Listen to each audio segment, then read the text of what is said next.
Okay. It's betting, Jim. But not as we know it. How dare you?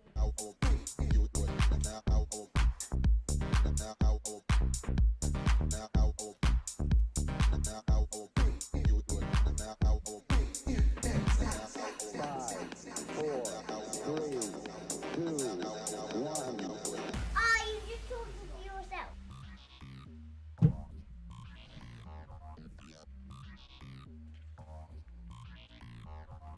The BashCast. Late,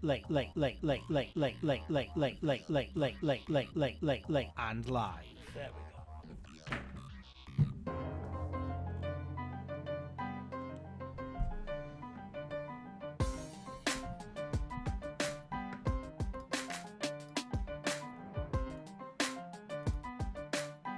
Coming up in this evening's BashCast Late and Live, the EV of EVs, Tom gets scammed by a car salesman. Donald, where's your boozers? Scotland have made it to the World Cup finals. Some enhancements coming up at Bookie bashing, player XG, player stats, and a new horse racing tool. We're looking at a new edge that hasn't been exploited that much. Fantastic value out there. The state of golf markets this week. I discussed Betfred and Ladbrokes, shops, exchanges, and Bet365. Syndicates, what are they? How do they work? And some logistical tips for the day-to-day management and setting them up. We are joined by an order of the British Empire. Nick Rust, former CEO of the British Horse Racing Authority, joins us on the BashCast for a Bash Chat. NFL field goals have hit the news in a windy weekend in America, but if a tree scores 0 points in a forest, does the under win? Whilst we're in America, poly markets, prediction markets have hit America, but are they the American dream? And finally, a return of a segment that is an old favourite. Why? You're a prick. All of that and more coming up on this evening's BashCast Late and Live. What have I learnt live this week? I've learnt that whilst this fits my head when I'm not wearing the bandana, when I'm wearing the bandana, it doesn't fit my head. You see, I meant to wear a mask during the intro because I pre-recorded it, so it's just weird watching me talk. So the idea is that I wear a mask, but my hair was scruffy tonight. I couldn't be bothered, so I've got the bandana on. And it doesn't fit over the bandana. Welcome to the BashCast Late and Live. It is Thursday, the 20th of November. Can you believe that? It is the 20th of November 2025. This is the BashCast Late and Live. You can phone in to the BashCast and talk to me tonight anytime between 8 and 10 p.m. There'll probably be a segment, a pre-recorded segment. I'm guessing it's going to be 9 to 9:30. Outside of that, you can phone me anytime. Feel free to do that. Have I put the meeting room on? Because if I don't put the meeting room on, you'll just come straight on air. And I'd rather enable that to happen. I have. If you want to call in to the BashCast, you can look at the description underneath this video, which I have not put on there. So I'm going to talk and do this at exactly the same time. You have to phone in to a Zoom phone number. That phone number is 0203 901 7895. That's 0203 901 7895. Now, you'll need a few things to be able to dial in to the Zoom meeting. I'm only going to tell you those things one time because it's complicated, and in a second I'll have pasted them underneath the description of this video. So you'll need a meeting ID. Ha! Phoebe's already done it. She beat me to it. Thanks, Phoebe. You'll need a meeting ID. The meeting ID is 844-0341-3392. 844-0341-3392. There's no participant code. And the password's 083023. 083023. Now, I do want someone to call in tonight. I think we've only had one person call in so far. Listen, if you've called me a fraud, if you've said I'm a scammer, someone said, since the last BashCast, very confidently, that I hide all losing runs and only promote winning runs. They just said this confidently. This isn't true. But do you know what? I want you to stop being an anonymous online troll, and you can phone in and have the balls to talk to me in person. If I was a fraud or a scammer, this would be pretty bold of me. And I just want to talk to anyone. If you agree with me, phone in. If you disagree with me, phone in. If you think I'm a fraud, phone in. It's your opportunity. It's live now. It's Thursday night. It's right now. You can talk to me. You can dial in by phoning 0203 901 7895. We have 9 things on the agenda to get through today. I wonder how many of those 9 we're going to get through. There is a first half, and then we have an Order of the British Empire on the BashCast for the first time, an OBE, and that is Nick Rust, the former CEO of the British Horse Racing Authority, who joined me earlier this afternoon, and we had a chat, and I could have chatted for 2 hours, 3 hours. Yeah, he's a great guy. And in the background, I have my eyes on Peterborough versus Stockport County. Why? Well, let's take a look at what's in the safe tonight. In the safe this evening, why it's the BashCast mug. 3 of these have been won so far in the 4 episodes because one person won them twice and didn't pass the source of wealth. So the BashCast mug was going to whoever could tell me the first goal scorer in League One, Peterborough versus Stockport County. And just as I was about to open the safe, B Woods, could be Brendan Woods, could be Benjamin Woods. It is Benjamin Woods has got the first goal for Peterborough versus Stockport County. So we're not going to do that. We are going to do... Can you predict what the corner scoreline is going to be at halftime? You only get one guess. If you have more than one guess, all guesses are void. I want the number of corners for Peterborough and the number of corners for Stockport. If you can guess the number of corner scoreline for Peterborough versus Stockport County, you will win this BashCast mug. We will send it to you. It might take a week. It might take 2 weeks. That's not our fault. We're not delivery drivers. It takes as long as the people. I think everyone's got... You get it by the next BashCast episode, which was going to be in 2 weeks' time. You can drink out of this mug with your right hand. But not just that, you can drink out of it with your left hand. You can fix the unders in NBA, and you can also rig poker tables with this mug. Details on exactly how to do that will be in the post alongside the mug. So yeah, just guess the number of corners in Peterborough versus Stockport County. Do you want big facts right now? It's 0-0. You can take 0-0. There have been 7 minutes of the game. If you want 0-0, you can have 0-0. But yeah, the BashCast mug. What happens if 2 people guess the same scoreline? We will draw. We will do a random. We'll pick it out of a hat in the second half of the BashCast. We'll put all of those names into a hat, wherever my fedora is. It might be downstairs, and we'll draw a name out, and you'll win the BashCast mug. I mean, look at this. It's a good quality mug. That's a good mug. It's a top mug. It's a great mug. Drink almost anything out of that mug. Dishwasher proof. Maybe. I don't know. It might be. It's been through my dishwasher. It's still working. So, welcome to the BashCast, and let's kick on with things.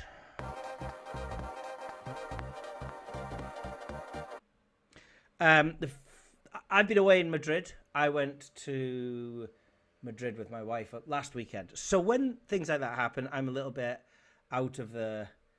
I don't know. Like, I wasn't sitting and staring at betting markets all weekend. It was international break anyway, so I didn't know that a lot. It's like my eye was off the ball. We flew to Madrid, by the way, to see a gig. The gig was German romantic techno, because I'm a fan of Jan Blomqvist. If you ever spending an evening playing Scrabble with your kids or just lounging by the fire, stick on Jan Blomqvist Burning Man Mayan Festival on YouTube. It's an hour and a half. It's romantic techno. I think it's really good. It's cool. It's decent. And he was playing at Sala Wagon in Madrid. So we fly over there. We get to the venue. No one's there. So we're like, well, it's Spain time. So even though they say, doors open 20 minutes ago, they're probably just taking their time. So we went and had a few drinks around the corner. Came back an hour later. Doors still shut. Nothing going on at the venue. Nobody around. So Jen had a look through Instagram, on Jan Blomqvist's Instagram. Turns out the gig was cancelled the week before.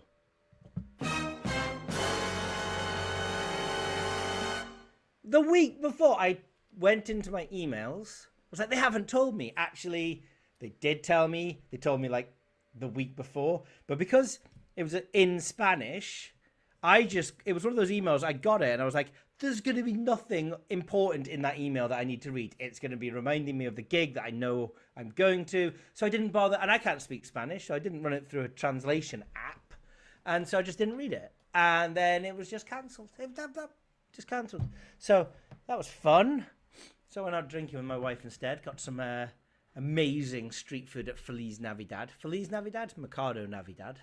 And then came back and watched, well, when we got back, we watched Scotland trying to qualify for the World Cup. And what happened there? Well, I'll tell you what happened there. All the way back out to John McGinn. Now it's back with McLean just inside the Danish half. Back in towards the edge of the penalty area. Against a Danish head that gets to it. Not entirely clear. Kieran Tierney! Goal! Goal!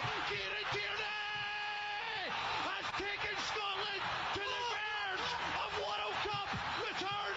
27 years on, and that could be the goal that takes us back to the big time. It's Scotland 3, Denmark 2. What a goal for Tierney! What a time! And honestly, it couldn't have happened to a more favourable player going through such hard times. Kieran Tierney. And I've got to say, by the way, since he's come on, he has been absolutely outstanding. Rifles it. That's what happened. First of all, Scotland to win both halves in this game, 16.9. That shouldn't have happened. Scotland to win and both teams to score, 7.3. Scotland to win at halftime and football, 6.5. Scotland to score in both halves, 5.4. Some of the more outrageous ones, Scotland to score in both halves and over 3.5 goals is 39.5. Let's just open up the correct score market. You can do this yourself because we've got an archive tool at Bookie Bashing. Create your own correct score. What was 4-2? 4-2. 287. And there's just something about Scotland. Last time I remember watching them in Birmingham in 1998 against England. I was wearing my kilt. I remember being spotted wearing my kilt in my car, and a lot of English people came over, started rocking the car. And you just, when you're supporting Scotland, you just get this feeling that they're always going to disappoint you, which I think has been factored into the probability in the markets. Denmark were favourites. They did go down to 10 men. Probably quite lucky for Scotland that they went down to 10 men. I was looking at McTominay. I wanted to get on double delight hat-trick Everton, even though I didn't see there being 6 goals in this game. He was 17-2 at Betfred. Neutral odds, well, we made them 10.85 because we thought he would be only 1 in 12, 11.96 to score the first goal. He scored that absolute screamer. And then it's 2-2. And then Tierney makes it 3-2. And then you just know that Denmark are going to equalise. You just know they are. It can't be possible. There's just some sunken feeling from every Scot that we've seen this before. And then... Where's he getting this time? Goodness knows, but Denmark have it. Scotland just need to hold out for a few more seconds.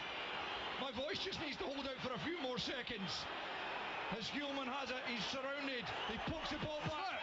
Surely now Scotland will hold on to possession. It's McLean. He's looking to go for goal from the halfway line. It's chipped. Glorious! Glorious! Kenny McLean from the halfway line. Scotland 4, Denmark 2. We are returning to the World Cup. What a night! I won't lie, I have been looking at flights to Mexico, Canada, and America between the middle of June and the middle of July next year. It would be fun to go and see it. So, congratulations, Scotland. Just now, you can. They were 1,000 to win the World Cup, and they have steamed into pretty much, I think, favourites, joint favourites with Spain, because they are now 300 last price, back at 300. lay at 500, 300 last price match. That kind of steam means if you're chasing those steamers, they've got to be the strongest contenders. It'll be fun to have a look at things like top Scottish goal scorer. That's always in tournaments, in the Euros and in the World Cups.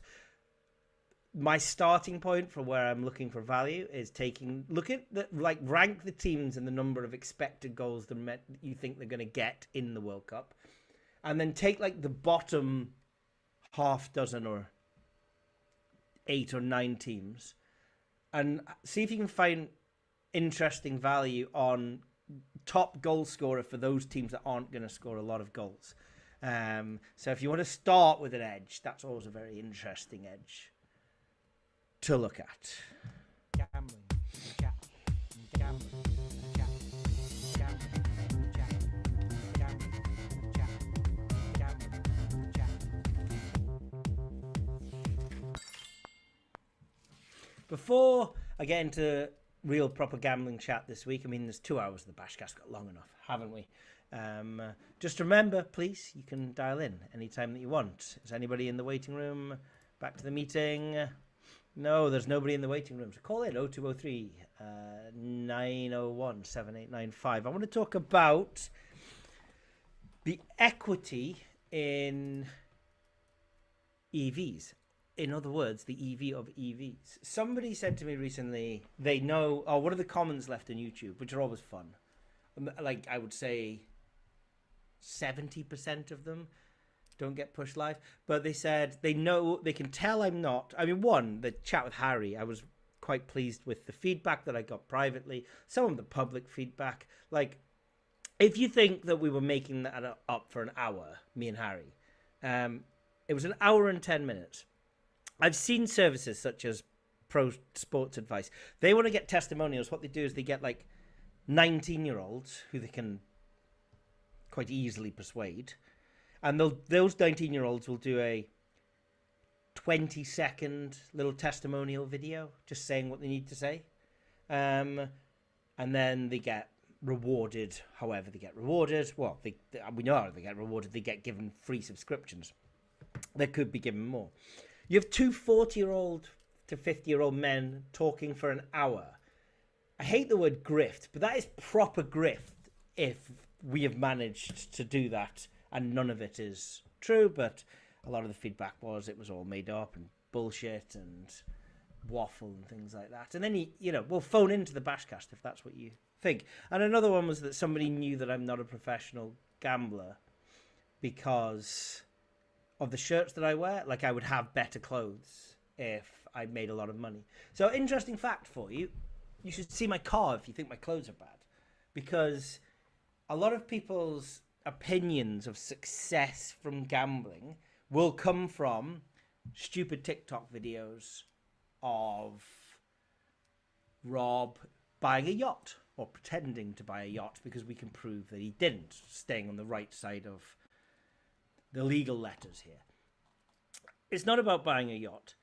You could have somebody betting £1 at even money and they could be killing it with a 40% return on investment over thousands of bets, and they won't bet any higher than £1 because they're just not comfortable with their risk profile, right? You can ladder up, and that doesn't mean that everyone wants to. And for me, I have managed to find security in my life, and one of the things that I don't care about are cars, right? And debt is a second thing. So I always buy my cars just outright in cash. And for that reason, I'll buy a £13,000 car. I actually happened to win £13,000 on the golf series of videos that I did over 18 weeks. Actually, I won more, but I didn't record the video every single week. I haven't got a video this week. I didn't have a video last week. I was also on for £30,000 last week. I was like, don't hit the massive winner on the week that you don't do it. But my glass is broken. I've got to get a replacement pair. So a little bit of time. And I went to Madrid and blah, blah, blah. So there might not be another episode this year. And even if there isn't, I'll do one again next year. So don't worry about it. So anyway, yeah, I'll just buy my car in cash. And I'll buy it with money that I've won from gambling. So there's no debt. There's no problem. It's all good. So my old car blew up when I took it to Spain in the summer. So, by the way, that's been on Auto Trader for like I got it fixed and I've got all the paint working. I hate Auto Trader. It's been 6 weeks, no offers. Come and buy my car, sitting out there. So I'm just going to go and buy a new electric car because my wife has an electric car and she's got the hookup outside. So it makes sense. It's like feels like free petrol, well, zero petrol.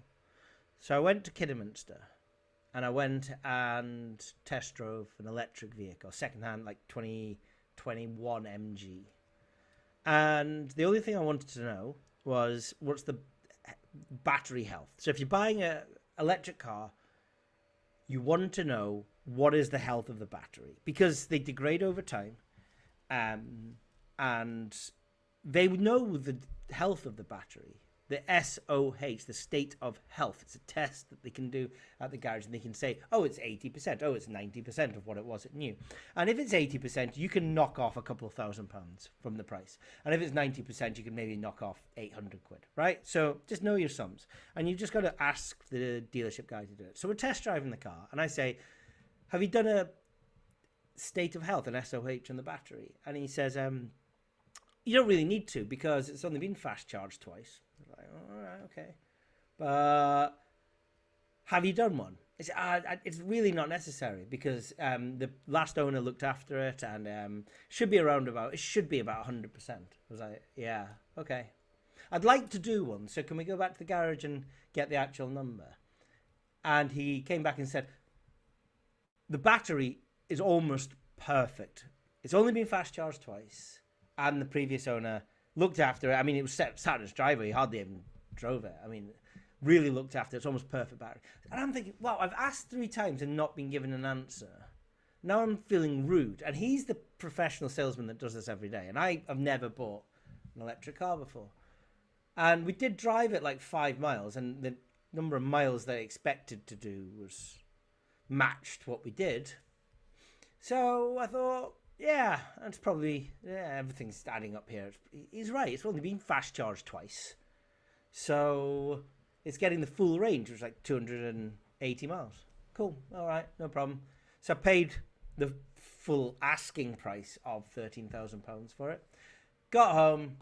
And when I tested it over a couple of full charges, it's got a 60% battery compared to when new. And the thing about this is you just feel like they did one over you and they know how to play the game because they know the EV is in, not telling you what state the health of the battery is in. The minute they tell you, you can knock money off the asking price, which is less for them and it's less for whoever they're selling it on behalf of. Which, by the way, apparently was like an old man from round the corner that's never driven it, and then you look at the sat nav and it's come from Yorkshire and it's professionally cleaned with those mats on the floor. I mean, just every trick in the book. And this is it. Those dealerships have every trick in the book that they learn it week in, week out, because they're buying and selling cars all the time. And they know, do not answer the question, what's the state of health of the battery, unless you have a gun put to your head, because it will be £2,000 off the asking price. And it's like, I asked 3 times very specifically and was told no. And when you come away feeling a little bit scammed. And I hate feeling a little bit scammed because I always feel like I'm quite screwed on and nuanced about cash. I mean, they hated me because I was a cash buyer. They also put a little slip at the end in front of me and it says, do you want to pay for this in direct debit monthly payments or in one go? And I look at it, it's a bill for 1,500 quid. Like, what is this? And he goes, oh, that's the servicing for 2025, 2026, 2027 and 2028. sorry, why am I paying for the next 4 services now? And I say, oh, it's an offer where we lock it in today's prices. Go yourself. I'm not interested in locking in the next 4 services in today's prices. Ask me before I want it. I hate car dealerships. Do your research when you go in. It's great, the electric car, because you charge it overnight. It's £2.25 to go from 0 to a full charge, which is one of the benefits of it before Rachel Reeves gets her hands on some of that money in a couple of weeks. But yeah, car dealerships, hate them, got screwed. The EV of EVs turned out to be not particularly good for me. Gambling and chat.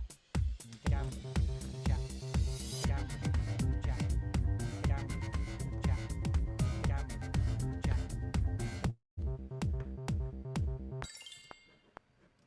chat. The questions come in, and am I going to be able to do this?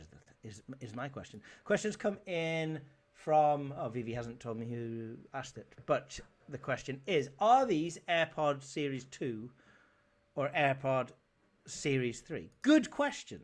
They are AirPod Series 3. And I got them this afternoon. Why did I get them this afternoon? Because yesterday I went to find the AirPod Series 3 that I bought 2 weeks ago. And the dog had chewed them. I'm going to share my screen here. Share. Here we go. Share. I'm going to share this screen. Here we go. And I'll share that on the BashCast. Those are what I picked up. I was walking around the house everywhere looking for them because I had the old pair, and when I got these, I threw them away. And the guy that did my audio says this is the best that you can have. It's good, got a good microphone. It feeds back into my ear, and so this is what you want. I was looking everywhere, and then I had to get the Find Them app on my phone, and it kept telling me they were near the dog's bed, but I'm thinking, don't look in the dog's bed because I know that's trouble. Yeah, they were in the dog's bed, and she'd managed to chew the entire case, and I mean... The good thing about this is, at least, you know there's no coming back from this. It's like they're not fixable. They were 8 days old. Yeah, I mean, well, I think she enjoyed chewing them. Anyway, I'll say that. So, yeah, that's the answer to that question. These are the AirPod 3s. I had to go and pick them up this morning. It's the second pair of AirPod 3s I bought in the last 2 weeks. Basically for this, for the BashCast. Right, I've now got to go back into the meeting and somehow stop sharing my screen. How do I do that? How do I do that? Uh-oh. Back to meeting. Bear with me. This is one of the perils of doing this live. How do you stop sharing the screen? Meetings. More. It keeps... I hope that I don't have to stop this thing and then redo it on a new link, because that will be awful. But, okay, up there. There we go. We done it. I've done it. And stop sharing screen. Back to here and share this. Yeah, we got it. Share. There must be a stop somewhere. There we go. Stop. I think that's worked. Okay. Yeah. Okay, cool. You are screen staring. There we go. Stop sharing. Got to practice these things. There you go. That's live. And if I go back to YouTube, I should hopefully be able to see myself back on the screen properly. Okay. By the way, corners update. It's a thriller. 28 minutes gone. Peterborough versus Stockport. Zero corners to both teams. So there we go. Right. Yeah, I know. I've got it. Don't worry. I don't know what the next agenda item is. What was was I even talking about something? No, I wasn't. We're moving on to the next thing. This is exactly why this is problematic live, because I'm doing all the tech. And now my agenda's disappeared. This is not good. Where's the agenda? Vivi, where's my agenda? Vivi, where's my agenda gone? I'm just going to have to... I did... Excuse everyone, this is not very professional. But not only did the screen sharing thing stop working, but now the agenda has disappeared from my Slack. So I'm going to have to now stop and think about what it is that I said I was going to do next, because I didn't write it down. Damn it. what shall we move on to? I do actually have an emergency thing that I can do for times like this. No, that was 2 weeks ago, Vivi. You've copied for the thing from last time. Just to tell her, notes have disappeared from Slack. Right, okay, we got it. I was going to talk about enhancements coming up, player XG, player stats, and a new horse racing tool. Thank you, Duncan. Okay, so we have a few new things coming up at Bookie Bashing. And I just want to keep everyone abreast of it. Like, work goes on in the background, and work's gone on for a long time on certain edges. So the three that we're going to talk about is player XG, player stats, and a new horse racing tool. There was a person recently that joined and did less than 70 unique bets and then lost and said that it just didn't believe that the fair odds were accurate or profitable. Here's the thing. We log every single line that we put up, and we're accountable. We know exactly how accurate they are. Behind the scenes, we actually monitor this to an extent that is ridiculous. Like, the level of accuracy and statistical analysis that we go through. And sometimes I want to talk about it, but unfortunately we've learnt our lesson and been burnt so many times. We are a few years ahead of the people that spend their time just copying and cloning stuff, and maybe they'll copy and clone this in a few years' time. So it's not something that we talk about. At the same time, because we don't talk about it, it's difficult to explain to people how we know how accurate we are. Regardless, Player XG is going to get an overhaul. We're going to redesign the UX. We're going to make it easier to put in lineups, and we're getting a new feed for lineups. The old one that we had, we were aligned on it. We paid a monthly subscription for it.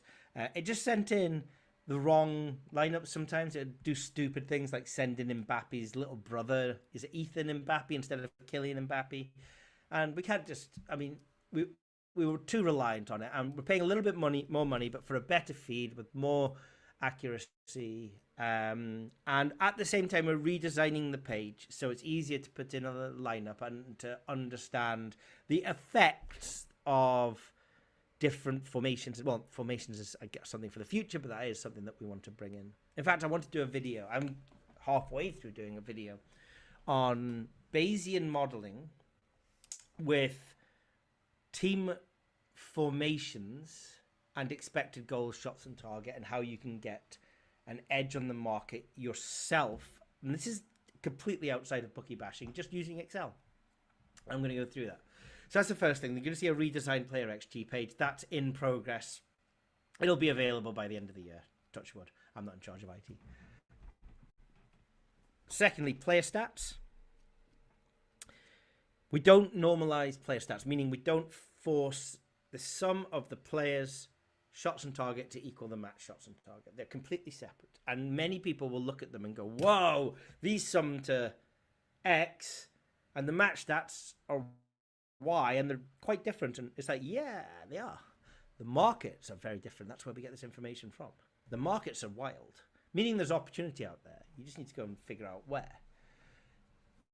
Wouldn't it be nice if the sum of the player statistics equaled the match expectancy for shots on target, shots, tackles, fouls, cards? Because we're fairly confident, we're more confident in a match line. It's not easy, but it's possible to work out the expectancy of number of cards for each team and then the match, shots on target, shots.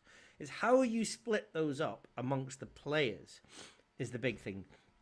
It's okay on goals because we have expected goals for every player. The problem we had on player stats is that we had gaps in the data. What do you do? How do you normalize a lineup if there's no information for your right back and your left back? Because it can't be zero. Maybe it should be zero. We don't know. But what if it's somebody else?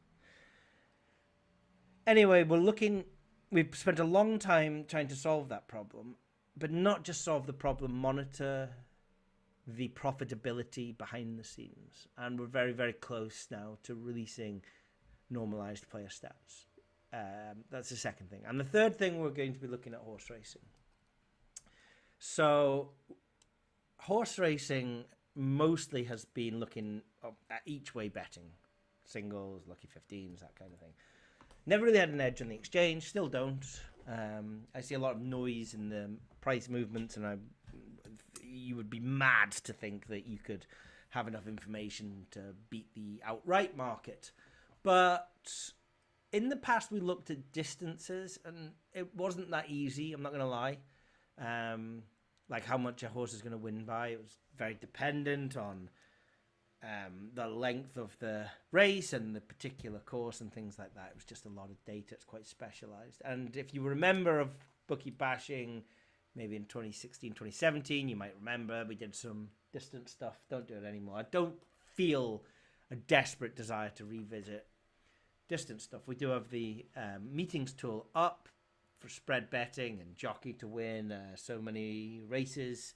I feel like the bookmakers are getting more efficient with those. So what is the area that we're going into? We're going to be going into what bookies are calling, and I find this a little bit mad, bet builders, like horse racing bet builders. I think really what they mean is combination tricasts or combination forecasts, or your standard forecast.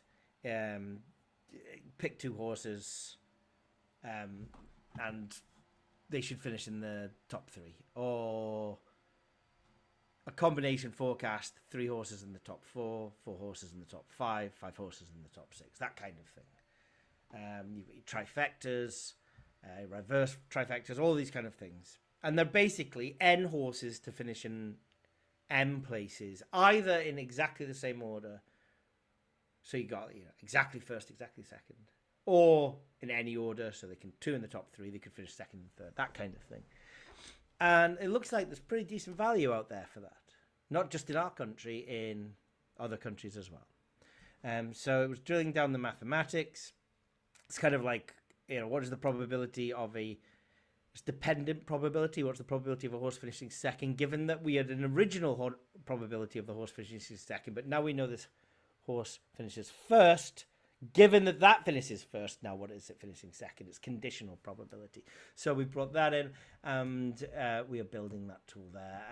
And that should be, we're hoping that's going to be released before the end of the year. And that's something to look out at, because a cursory glance of these horse racing bet builders, it's just a new little area, and it's certainly something I think was always going to become more efficient over time. Right? So does this release of this tool mean that we speed up how long it takes to become efficient?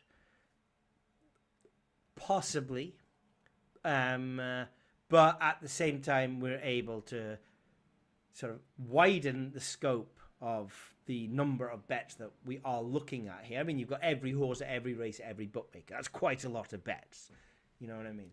And it will be a tool, not a tracker. What that means is, for those that just want bets given to them on a plate, and there are plenty of those people, and I certainly don't blame anyone for wanting that, this won't work, because we would send the bet out or put it on a tracker, one bet, cut.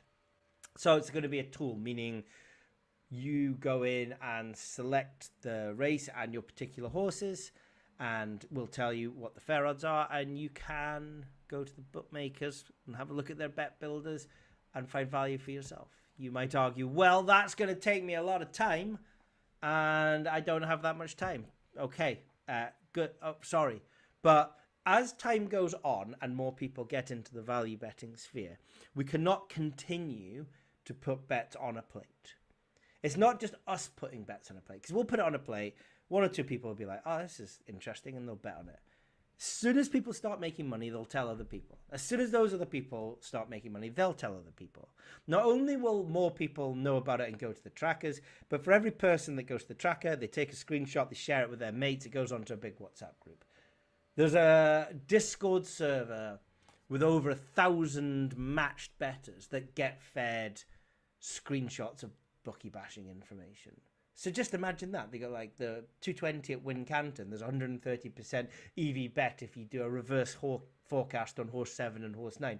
That then goes onto the 1,000-person Discord server. 3 people bet on it and it gets cut at the bookmaker, and then everyone starts getting angry. So it's not gonna. We're not doing that. And the future really, very much is making it harder to find out the information, but we're providing the tools with which you can use. I mean, Nick Rust later, I think he said this after the interview finished. Sadly, this is the ex-CEO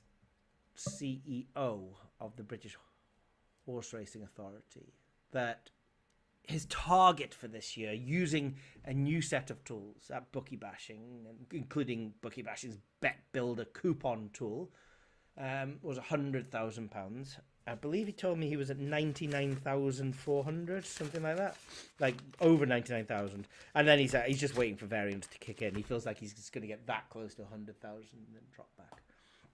And one of the great things that he's doing is he's not doing the same as he was doing a couple of years ago, and he's not being fed bets on a plate. He's using tools to look for bets, and that's going to make it harder for, if you like, recreational value bettors to scale.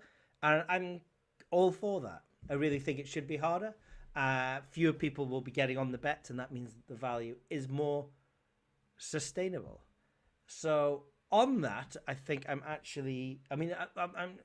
was going to put this up at this chat with Nick Rust up at 1:45, but that's only 2.5 minutes. So I'm just going to play it now. Now I'm going to do something where I'm going to take these out of my ears, and I hope that doesn't screw with the audio, because before this segment started, that really was terrible. That was awful. When we come back, we're going to talk about syndicates, NFL field goals, Polymarket, the return of a segment, Why You're a Prick. Do I want to do my Carnberry segment is my question. I don't know. I'm going to go away and think about that. In the meantime, let's load up this interview. Shut up. Mention my name in your tweets. I Ruba, shut up. Better than me? Shut up. Best in the scene. Tell my man, yo. Okay, I've got it. I just needed a little bit of time to prepare it there. We're going to share this screen over here. Share. If you don't know, by the way, before actually I share this, I did the justice of actually introducing properly the guest that I have onto the BashCast. So a little bit of it, if you don't know who Nick Rust is, Nick Rust is OBE, Order of the British Empire, a prominent figure in British horse racing and gambling sectors. One of the things I will say is that I've seen him on various podcasts, an eternal optimist, maybe not a forever optimist, but somebody that can definitely see a glass half full, and I'm all for that. He was the CEO of the British Horse Racing Authority for 6 years, stepping down at the end of 2020. Before joining the BHA, he had several senior executive roles at major betting companies, including Ladbrokes, Sky Bet, and Coral. During his tenure at the BHA, he was involved in significant changes to the tax levy on betting on British racing, horse welfare improvements, and diversity initiatives within the sport. In November 2023, he was appointed as the inaugural chair of the Gambling Commission's Industry Forum, a role he decided to step down from in June 2025.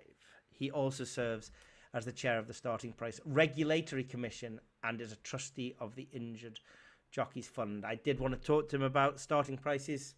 It's unfortunately, like, we spoke for an hour and I didn't get round to that. I did want to talk to him about reverse forecast, standard forecast, that kind of shenanigans. Didn't get around to that either, but that just meant that we had a lot of other things to talk about. This is an abridged version of the full interview. Details on how to watch the full chat will be available underneath this video at a later date. But this is my chat with Order of the British Empire, OBE, Nick Rust, CEO of the British Horse Racing Authority.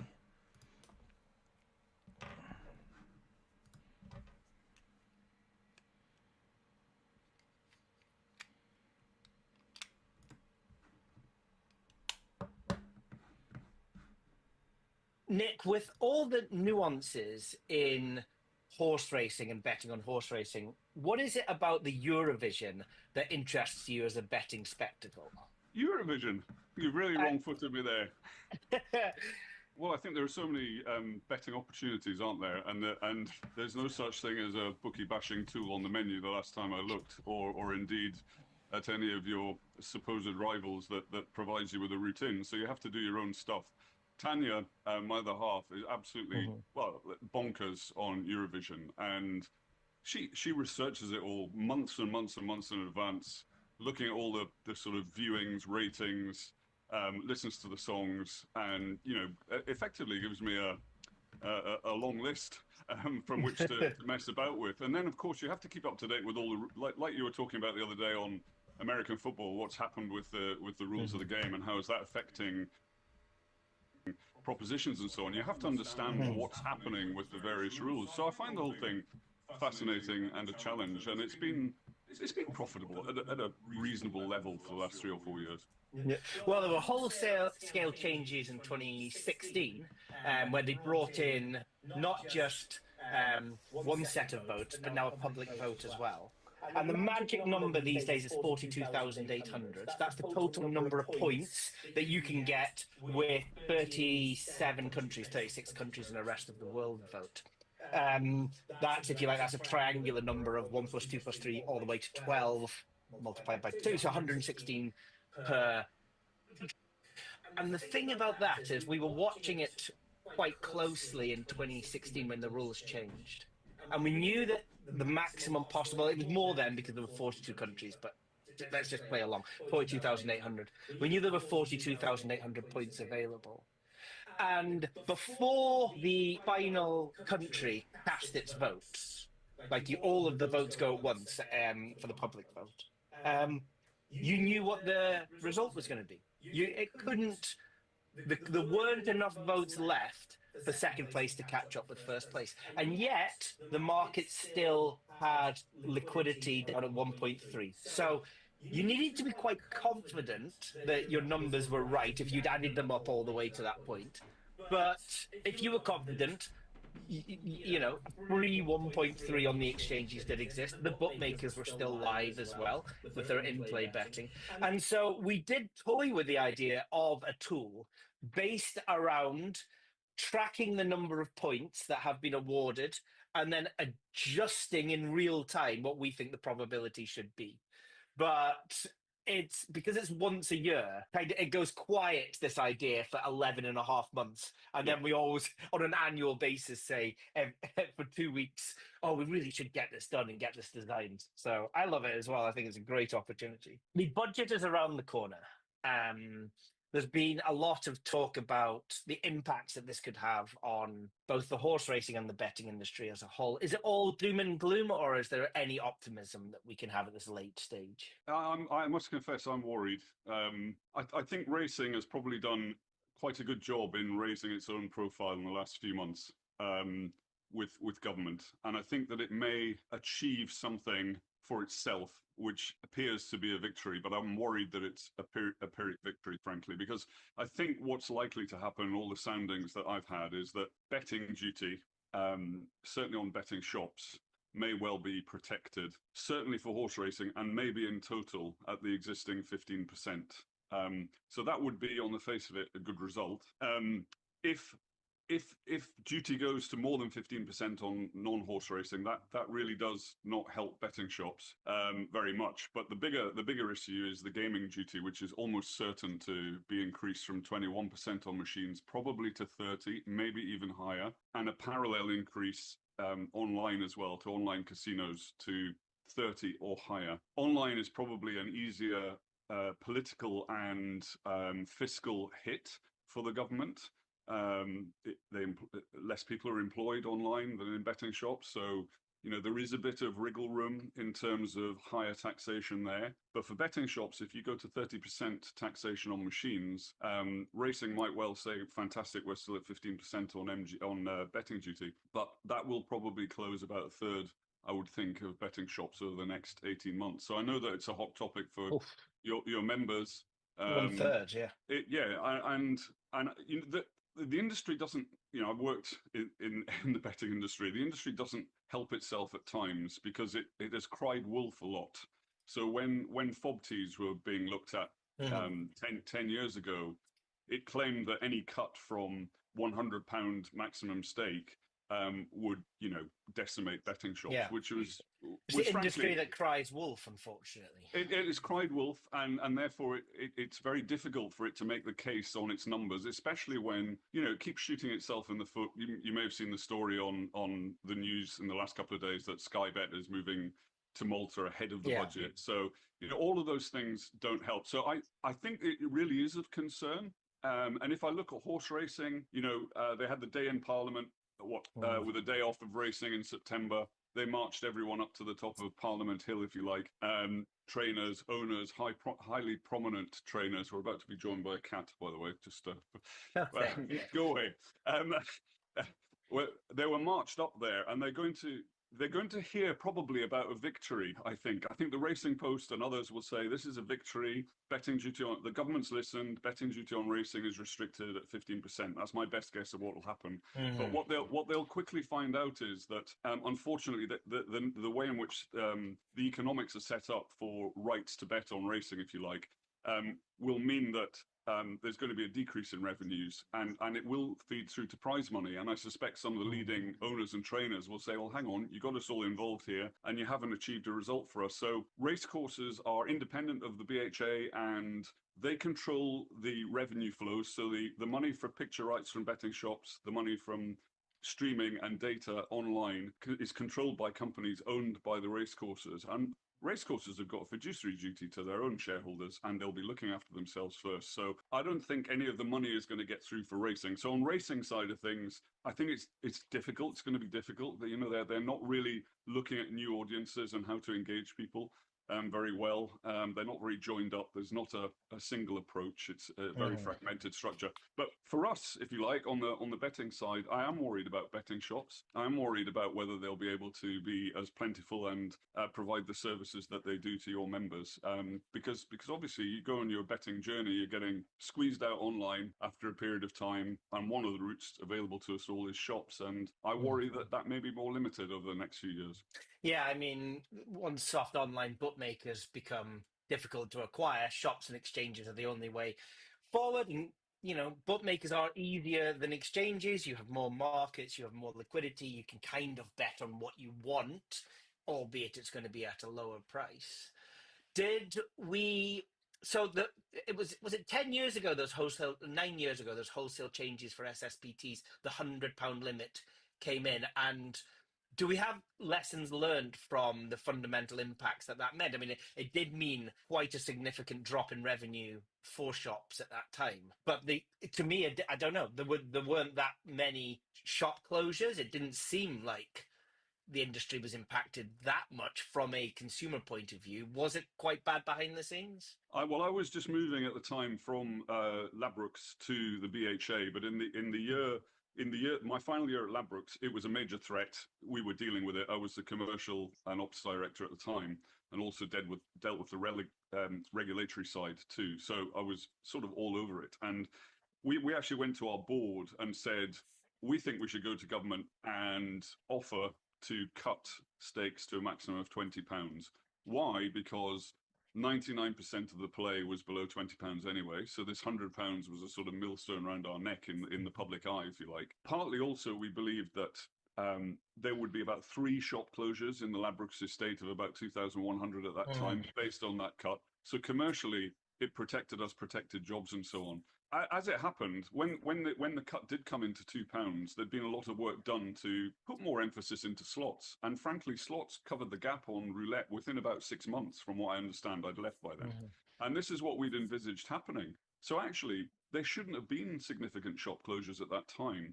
William Hill went ahead of it happening, I think, and announced 700 shop closures, which is probably wounding them quite badly actually at the moment, because they haven't got the scale to compete with the other guys at the moment. They're finding it a bit harder. Generally speaking, that wasn't the impact on shops. The impact on shops has been costs of racing in the last 10 years have increased dramatically.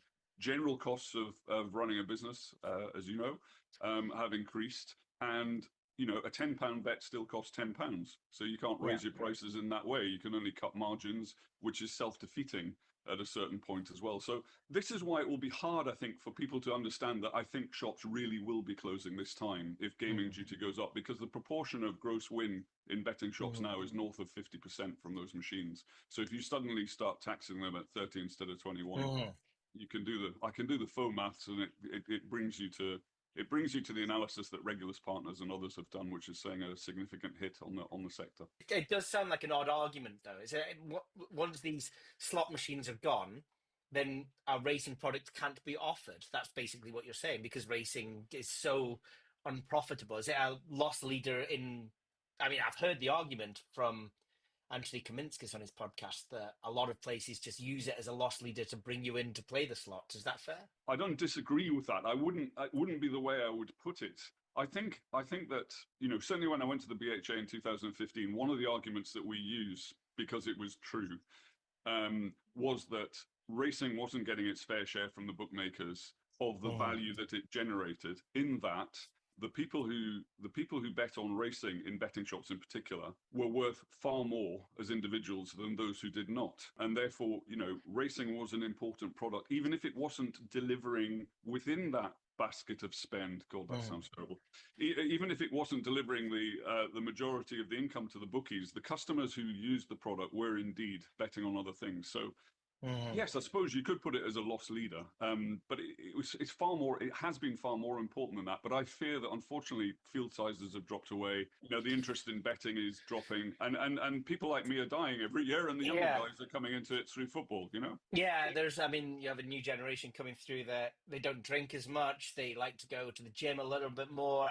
A lot of them don't see betting as a reasonable activity, or in the same romantic way that maybe we did. And I think there's a reason for that. And back in 2003, 2004, me and my work colleagues would finish our graduate jobs in the centre of Birmingham, and we'd go to the casino on a Friday night. Do you know why? Because we had extra money at the end of the month every month. It felt like we weren't squeezed as hard, and there was a little bit more money, recreational money to throw around. And I think over time, especially since 2008, there's less money in people's pay packets, and so they're less likely to gamble as a result. We're now, 17 years after the financial disaster of 2008? That's a whole generation of people who have come through, have got used to the fact that they can't really throw money around in the same manner that people did in the 1990s and 2000s. So it might not all be the bookmakers shooting themselves in the foot. The one thing I get confused, and this is from my perspective, which isn't going to be everybody's, but you said you're worried about us. Don't be worried about us. We shouldn't really exist in the space. We're not allowed to. Betting isn't a product for people like Bookie Bashing members to come and extract money from limited companies that have a legal fiscal responsibility to their shareholders. We're playing the game, but we're not welcome in the game. A little bit like card counters in casinos. You can do it until you get backed off, and it doesn't mean that you shouldn't have done it, but the casinos will be like they shouldn't exist at all. Now, in 2015, 2016, the amount of money that Ladbrokes, William Hill, okay, let's use those two as just an example. William Hill went £50 money back if your horse finishes second in one of 8 races on a Saturday. And Ladbrokes went a £50 bonus if your horse finished first. So forget about any arbitrage. Bet on that horse. Bet on the favourite and the second favourite, both at William Hill and Ladbrokes. And it was the easiest equity in the entire world. And people caught on this, and a lot of people extracted a lot of money. And I don't think the bookmakers have ever been very honest about how much money was taken out of the industry 2015 through to 2019 by, I hate the word abuse. I don't want to call it abuse, because abuse is too strong. People that just bet on promotions. Yeah, exactly. But it was difficult to, and now that's not so prominent. I've never targeted a free bet, but what is it, £5, I assume? I think the Bet365 sign-up offer used to be 200 quid, it's now 30 quid. So now the free bets aren't so prominent, and the people that exist in this sphere are there's more value bettors than there are risk-free players, but the value bettors extract a lot less money out of the ecosystem than the risk-free players, because the risk-free players can always press max bet. So I'm kind of amazed that we're in a worse position in 2025 than were in 2015, because in my eyes, a lot more money were extracting money out of horse racing in 2015 that shouldn't have been. I see it that it could have been a heavy loss leader then, and maybe should have recovered now. But that's only from my perspective, and I don't necessarily see the full picture. Well, I'm sure you're right. I'm sure that's a good analysis. I think it's just a fact that betting shop footfall is falling. Margins are already higher, and in my opinion, therefore, somewhat self-defeating in certain circumstances. And they just are not generating the revenue that they used to. I think we had something like, when I left Ladbrokes in 2014, we had something like 1,000 shops that generated a net income, a contribution to the company of more than £250,000. And I don't know the numbers now, but I would be amazed. I would be amazed if there are more than 150, 200 that do that, looking at their overall numbers. So it's just become the cost of operation, the value generated from customers, the cautiousness that has come in because of match betting and other factors. Yeah. And the easier income from, in theory, easier income from machines has led to, a self-defeating outcome, I think. Yeah. They certainly feel like they're a little bit more empty these days than they were in the past. And some people have argued they're not that nice to hang out. I would disagree. There's a Ladbrokes in New Street Station, opposite New Street Station in Birmingham. And it's a really nice place. They've got nice wood framework around, like woodwork around the walls, and tables where you can hang out, and they sell coffee behind the counter. And it's an example of if you didn't bet, but your boyfriend bet, you'd go along with him and hang out there and have a coffee and a chat to your friends whilst he was on the machine and watching the horses. And if there were more betting shops like that, and fewer of maybe the smaller, dingier ones, then I would be optimistic that it has a future, because it's a social place. You're never going to get that social experience online. And there's a lot of people that want to, recreational punters especially, that want to bet on horse racing for the fun of it and to chat to people and to watch the race rather than to log on to an app on their phone. I'm a great believer in them, Tom, because there was a lot of talk when the internet came in. That was the end of betting shops, and for all the reasons you've said, and my own experience, they are a lot of them are great places, and a lot of them are like the one in Birmingham New Street, which, by the way, used to be 2 shops until about 4 years ago, so that Ladbrokes could operate 8 machines outside Birmingham New Street. Yeah. But they're great places to go. I go every day, and not just for reasons of taking advantage of value. I just think it's good fun. You see, all life is there in a good way. So I think there'll be betting shops. I just think that we've been blessed, if you like, to have so much variety and availability in the last 20 years, and I think it's going to become narrower. And there's going to be some closures and some winners and losers. And you look at the estate of 1 or 2 of the shops that haven't been invested in for some time, and those guys are going to fall by the wayside. Yeah. William Hill's shops are not in the best shape. No, they're not. They're not. And the staff as well, you can tell. The staff feel a little bit more unfriendly and stressed. And I would argue that Betfred staff always seem to be happy and welcoming, and I don't know if there's a culture thing going on in those industries and in those different businesses. But one of the things as well that has to have changed over the last 10 years is the average stake per customer, because affordability checks would have had a natural sort of effect on the drop in the average stake on a horse race. I mean, you could go and put 200 quid on a 25 to 1 horse 15 years ago and nobody would bat an eyelid. And now, well, sometimes it's not the liability you're betting to, it's the amount of money that you're putting over the counter. It would be quite difficult, I would imagine, these days to put £2,000 over the counter without a phone call and a source of wealth. I wanted to ask you about the BHA and the role that the BHA is going to have in the future, and also if there was anything that you really wanted to bring to the table at the BHA when you were the chair there that your stakeholders blocked? Well, it wasn't quite. Well, the stakeholders would have blocked this probably in the end, but COVID blocked it. I had decided. My wife passed away in 2018, and I decided, having met Tanya about a year later, there was a lot of personal criticism going on of me in the role at the BHA from people from within inside the sport.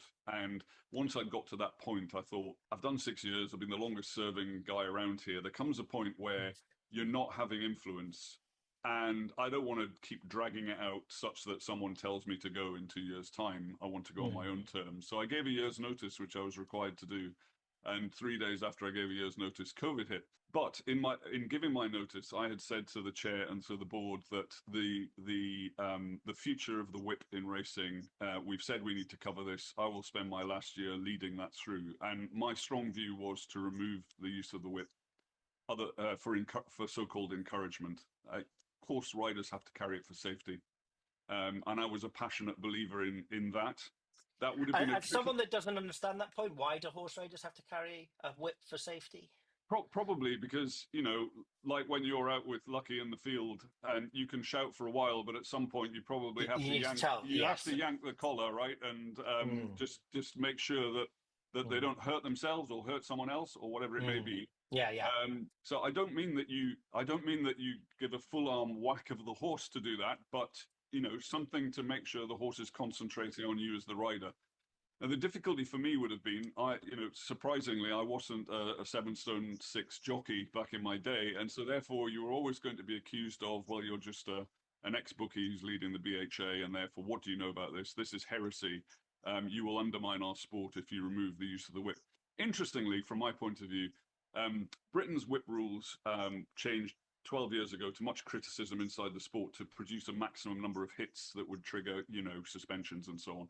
At the time, those rules were the most advanced in the world in terms of limiting the use of the whip.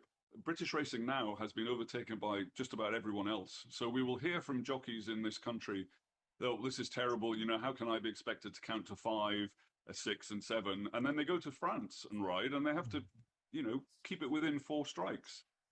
Only Ireland has rules that are more permissive on the whip. And I think, if I may, I'll try and do it quickly, Tom. When I was talking to people inside the BHA on this, ex-jockeys, some people I really respected, a guy called, I better not say, actually, given what I'm going to say, but he said to me, well, if you're considering this, I said, well, what do you think? And he said, well, if you're considering this, I'd like you to look at some races from 1985 at Royal Ascot and at Cheltenham, and then look at last year's races, the same races. Just watch the finishes of the races and tell me what you see. I said, well, what am I going to see? He said, just go and watch it. So I watched them. And interestingly, when they had longer whips in the 80s with sharper edges that would cause more damage to horses, the jockeys were riding largely with rhythm and glancing the whip down the withers of the horse. If you look now, we use quite a soft whip. I demonstrated it for a few days at York Racecourse a few years ago when I was in the BHA to show people that, these are not horrible, bestial weapons. But because they're not, to make the horses take notice, the jockeys are hitting them quite hard with it now. Such that if you're looking at a 10-second TikTok hit, you're seeing jockeys, they're not allowed to raise above the shoulder. Some jockeys are taking the whip across here sideways and hitting the horses with force. Now, the fact that it's a soft whip and isn't causing marks to the horse is neither here nor there. If you see that without any context, you're seeing men hit horses in a race for our pleasure. And I'm comfortable with it personally, right? I've grown up with it. I'm used to it. I've seen behind the scenes. I know how the horses are cared for. None of that matters if we're back to your subject of earlier, trying to encourage people to get involved in the sport. Yeah. When they see that, and I think it's something that needs to change. So I didn't get that done because COVID got in the way, and they probably would have fired me for trying to do it anyway. But I don't care. It's the right thing to do. Oh, good for you. I think certainly any improvements to animal welfare and safety, it would have long-running effects. And it's something that should be brought to the front. That's interesting that you say that, because of all of the, I don't call them issues, of all of the topics around horse racing, animal welfare is often very pushed to the bottom. And sometimes I don't think the groups that target the Grand National are doing the wider worry of animal welfare any favors by distracting everybody with non-issues, if you like. But Yeah. It's a tricky one for racing because I can hand on heart say, and it was one of the best parts of my job was to go around stables and to look at horses in training and so on. The horses are very, very well cared for. The science is pretty good these days. But we wanted to go further in the BHA, and we did make some changes, including, for example, at Cheltenham and all the big meetings. We want every horse to be inspected by an independent regulatory vet before they run. A bit like what happens in Australia to a much greater degree. We brought it in here to huge resistance inside the sport. It's now accepted, and it's probably saved 10% of fatalities in horse races since it's been introduced. And racing's practitioners take it hard sometimes as, oh, you're telling me I don't care about my horses. No, we do know you care about your horses, but there's always more we can do to show that we put that first above anything else, guys. And I think actually that battle's won. What was the basis to what was the basis to the resistance? Was it? Well, it was a bit of, you don't understand. You're an ex-bookie. There's a bit of what we saw during, I don't know what your opinion was of the Countryside Alliance with hunting. For me, they completely missed the mood of the country. It was almost like you townies don't understand. Don't tell us what to do. There's a bit of that in some parts in racing that if they just came and see how we looked after the horses, they wouldn't say it. Well, they might still, and you have to be aware of that, guys. So you say 2 weeks ago you finished with the advisory group to the Gambling Commission. Is that what you said? It's still going. I've finished on it, yes. This is unfortunate timing in that case, but I've sat on as well consultancy groups at Westminster, and I am aware that you have some people there that they're very good at listening. In fact, that's a lot of what Westminster is. It's listening to people that know what they're talking about. And I have one viewpoint that I see as a major risk just now for not just the youth, although the youth will be mostly impacted by this because of TikTok, where it's mostly prevalent, Instagram. And that is the unregulated nature of the rise of services that tell punters that they can win, but they are indeed fraudulent in one way or another. Now, I have been targeted by naming some of these. I think it's pretty easy to name the easier ones like Mush Bets, Jason Hadigan out in Thailand.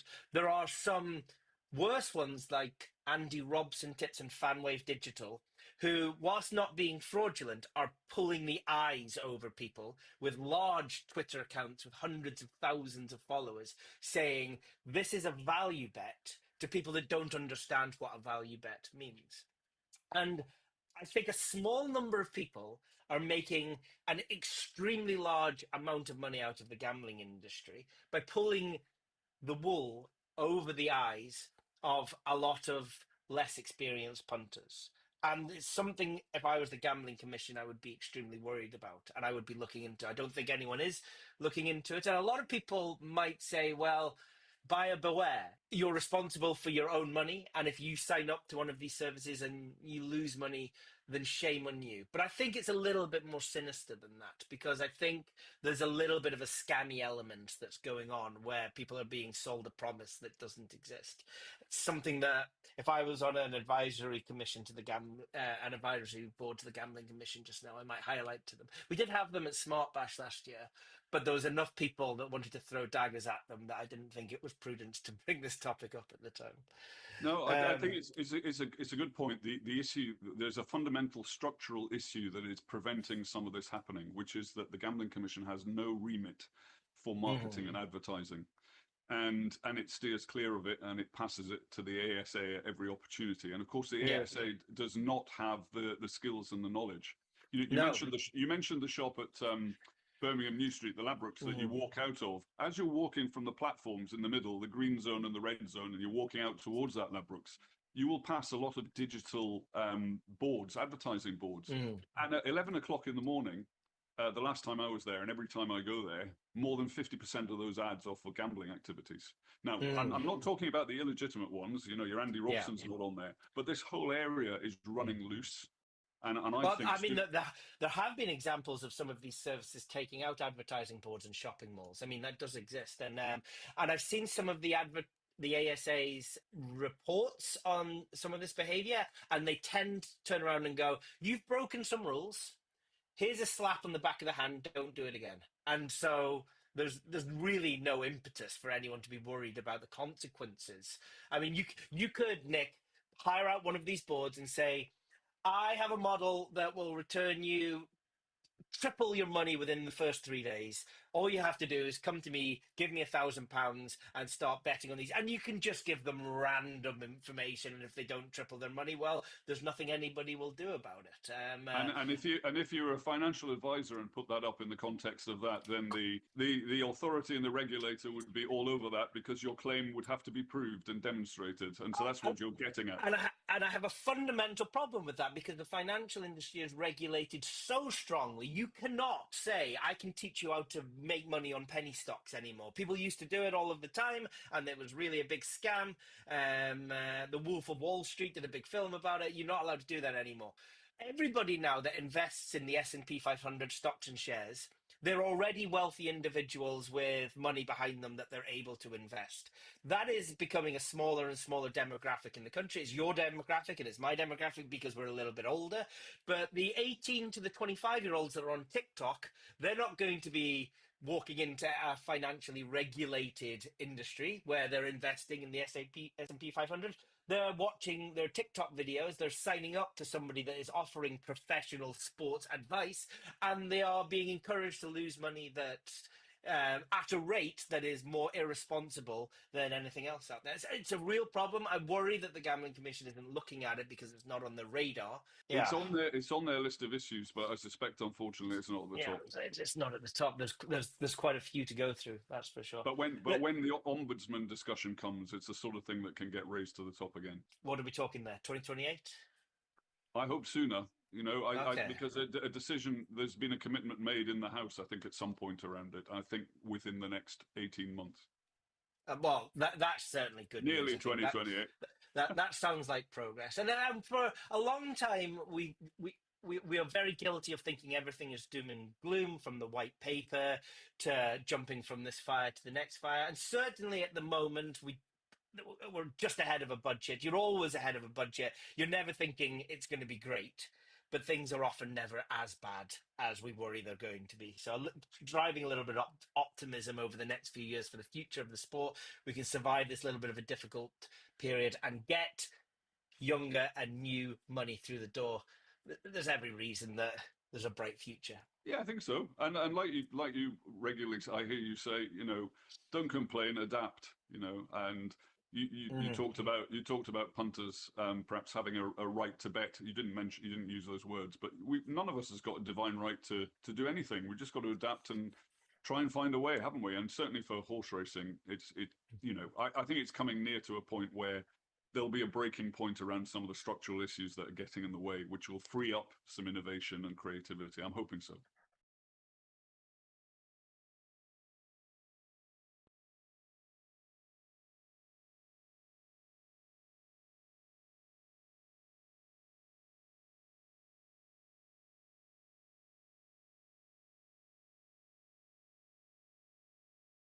Working okay? Is audio working okay? And can you hear this drama sound?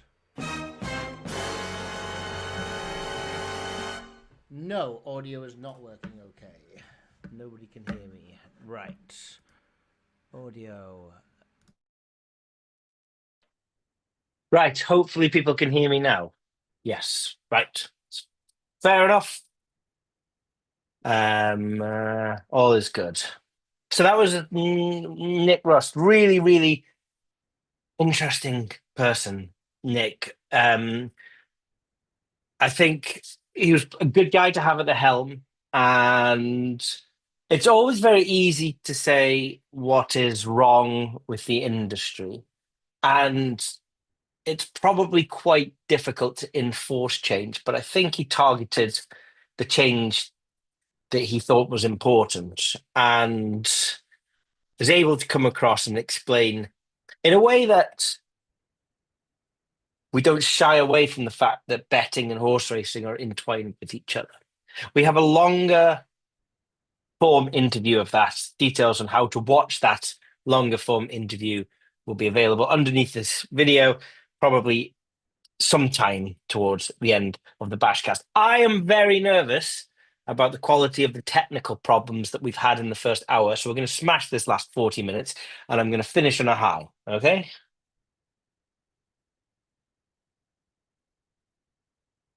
By the way, the BashCast mug has not been won by anyone so far this week. But I'm going to make it easier now. Now, somebody did guess in the first half the number of corners. It's not what I asked. The person that guessed the number of corners in the first half, I wanted a scoreline, and B, an answer from you if we're going to the pub at 10 past 10. I don't care. Don't try and win you don't get to win the BashCast mug. We get to go to the pub. So just can you answer me that instead of faffing around?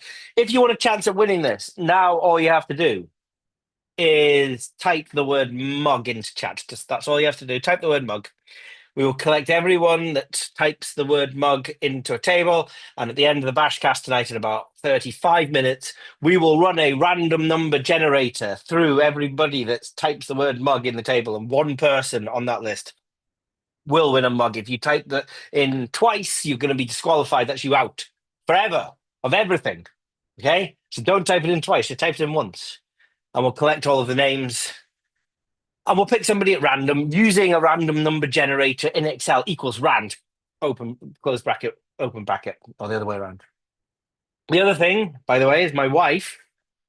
I just went to the upstairs where my wife and my kids are.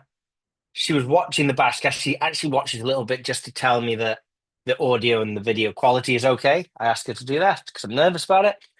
I actually forgot to tell her about the email from Spain that told us that the gig was cancelled. The first time that she heard about it was on the BashCast live tonight. So I'm in the doghouse.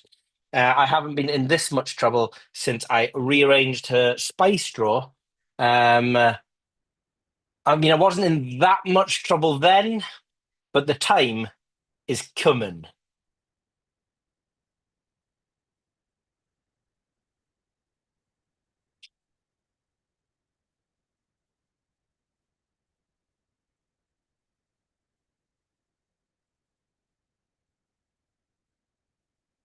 Because human. Okay. The state of the golf markets this week. Right. We're down to one tournament. So last week, I was on Thornbury, B Thornbury. I don't actually know his first name. Brendan, possibly. 400 to 1. Mega value. And I was on a double with him and Neergaard Peterson. 35 to 1, 400 to 1. So we're looking at £30,000 from a £2 each way. And they were both leading after day 3. Now, of course, there's a long way to go after day 3, especially when you're on a 400 to 1 shot. You kind of like, they're not going to get over the line. He's new. He's not been up there before. That's why he's 400 to 1. 4 days is very different to 3 days. There's a lot of pressure in golf when you're in first place. So the back of your head, you're thinking, but they could still both place. Now, a win in a place is the same as a place in a place, so it doesn't matter what Neergaard Peterson does. And he didn't win, but he did finish in the places, and you're thinking, all my man has to do is finish in the top, I want to say 8. I'm not entirely sure how many places he was. And he's leading, so that has to happen, doesn't it? Definitely. He shot 80 on round 4. That takes us into this week. We're a singles tournament RSM Classic. First up, we made a mistake, which is relatively rare, but I'm putting my hands up here to explain how much of an honest mistake it was. Firstly, we had issues that we were distracted by, which was Cloudflare went down. And when Cloudflare went down for companies like X and Amazon and big companies, they also host our trackers. One of the things they do is they stop bots, because people used to use bots to scrape our site. You'd, buy one membership, use a bot, scrape our site, and then they'd go and resell our data to other people. And then we quickly found out during that period of time that if you had a Bet365 account and you bet on the horses that we thought were value, you'd get restricted.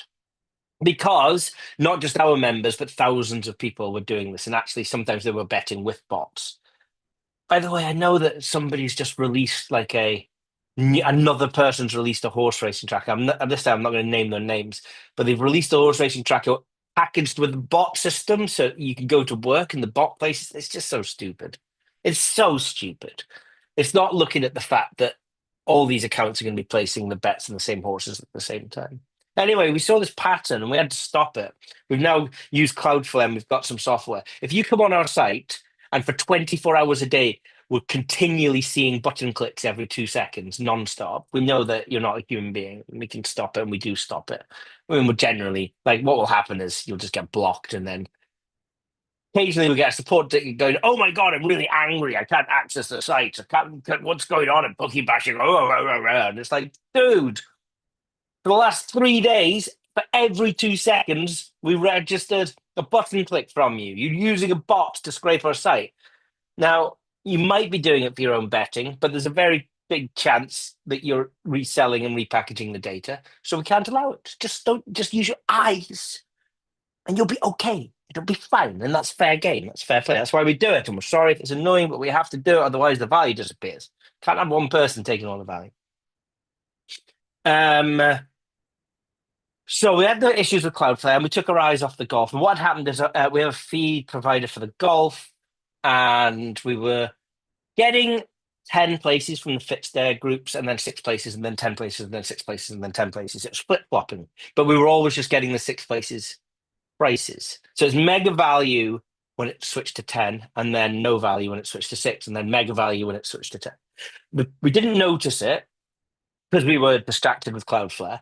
And then the period of time when we actually put the golf bets that we monitor our return on investment up on the site happened to be when it was false, when it was 10 places. When this was brought to our attention, we immediately corrected it as best we could. So we just deleted from one player, I think it was Seamus Power, we deleted the option to bet at Fitstairs. We moved to Coral Ladbrokes, which were the second and third options. We did have a problem with Samuel Stevens, and we've just had to put up a negative EV bet there. That's more fair than deleting it after we've put it up, right? So for one of our ROI tracking options this week, it's negative EV. Now, that's absolutely fine. You've got to remember he could still win. And also, we're looking at 1,000 bets over the year. 999 of them are really decent, 105, 110%. One of them is bad. It doesn't affect the overall picture. It's okay. It's not a problem. We're okay. We're good. So golf was just one way we're running into those problems. Then Ladbrokes was odd because Ladbrokes shops for a while have been pretty decent value. And sometimes the machines play up and sometimes they just give you what you want. In fact, last couple of weeks, they've given me what I want without even asking. Weeks before then, they would freeze for ages. Sometimes they knock you back a stake. Sometimes they wouldn't. Someone said they went in and each way had disappeared. But then people went in later. So it's like they're a little bit over the place. The machines are great. Coral's machines are great. It's better when Coral and Ladbrokes are different terms and places. Sometimes they are, because then you just have more variety. But when they're the same, it's just like you go to one, you don't need to go to both. Betfred have been a little bit poor for some time now. Now, it's quite typical in golf that you have some weeks that are poor. You maybe have multiple weeks that are poor. And then you have some weeks that are good, and then some weeks that are poor, and then some weeks that are good. That's really typical. And of course, because it's golf, it's like a month can go by, 6 weeks go by, a month and a half. So I can't remember when the value was good. I've got one eye on Betfred because I wonder if something's changed. It's maybe been a couple of months now since decent value was around. I think they released a coupon. The coupon's different prices to online. We import both online and the coupon onto our tracker. I'm going late on a Wednesday, but I'm tending to find that most things are cut a little bit more than I used to. And in the past, I would find that things would be cut, but some would be cut and some would be pushed out. It's been a few weeks in a row now where they're just all cut. And one eye on Betfred. I mean, we've been here before and we'll be back again. I like to think that the over-round is always coming to about 145%. For the top top 100 players, I think they use an over-round of 147% in-shop, 140% online, compared to 130% for something like Bet365. Oh, by the way, if you put up a video saying saying that there's more overround on an event that has 20, 30 runners than there is in a tennis match that has two players, or a match odds in a football game that has three outcomes, and then you use that fact that it's one of the five worst bets that you can have, then you don't know what you're talking about. You're a bit of an idiot. And if you happen to call yourself a pro trader and you get 10,000 views and 500 likes on that video, then God help any of us. It's a simple fact that the more runners in a market, the higher the overround is going to be. There are reasons I don't really need to go into for this around risk management and things like that. But you might be able on a pinnacle to get 104% on a tennis match because it has two outcomes. That cannot exist on the Grand National. And so more runners equals more overround. Oh my days. Can we just listen to a little bit of this?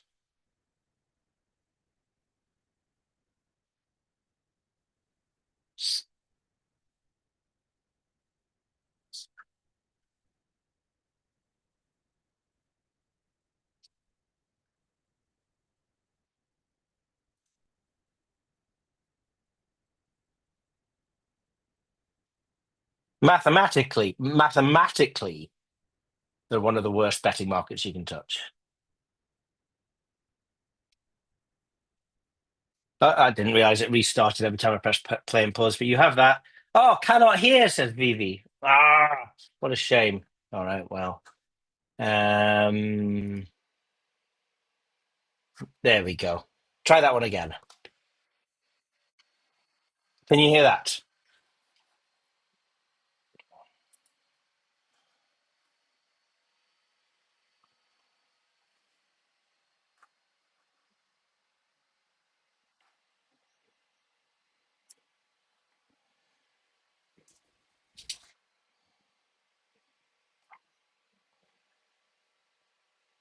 Right, okay, soundboard's not working. I've had all the issues this week, haven't I? So this was our friend talking about the five worst bets in betting and talking about the fact that and is so big. Yeah,